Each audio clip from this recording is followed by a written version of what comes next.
যুদ্ধের সবথেকে করুণ দিকটা কোনটা জানেন? যখন ছোট, ছোট দুধের শিশু বাচ্চাগুলো মারা যায়।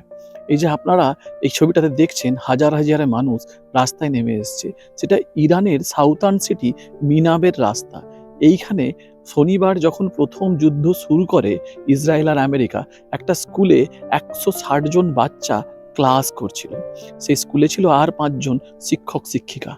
সেই স্কুলে ইসরায়েলের একটা বোম এসে পড়ে এবং পুরো স্কুলটা উড়ে যায় এবং একসাথে ১৬০ জন বাচ্চার সাথে আরো ৫ জন মানে ১৬৫ জন মারা যায়।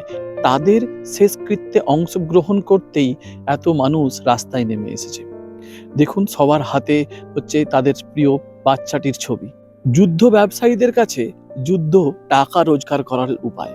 যুদ্ধ মোটেও কোনো অ্যাক্সিডেন্টাল গেম নয়। যুদ্ধ একটা প্রপার গেম। প্রপার গেমের মাধ্যমে যুদ্ধ করা হয়।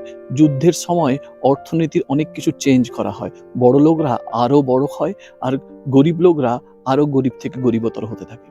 তাই যুদ্ধের সময় বড়লোকদের পকেট ভারী হয়। তারা স্টক বিক্রি করে, তারা হচ্ছে গোল্ড কেনে, হচ্ছে সিলভার কেনে, তারপরে তাদের বিভিন্নভাবে তারা পয়সার ইনভেস্টমেন্ট করে। আর আমার আপনার মতো গরিব মানুষেরা না খেতে পেয়ে স্কুলের ওপর বোমা ফেলে বাচ্চাগুলোকে মেরে ফেলা হয়। এর থেকে আমি কোনো কে ভুল কে ঠিক, আমি ইসরায়েল ভুল, আমেরিকা ঠিক, বা হচ্ছে আমেরিকা ঠিক বা ইরান ভুল, আমি কোনো কথা বলছি না। কে ভুল কে ঠিক তার কথা জানি না। কিন্তু এই দুধের শিশুগুলোর কোনো দোষ ছিল না। এইটুকু বলতে পারি এরা এরা ছিল সত্যিকারের ইনোসেন্ট।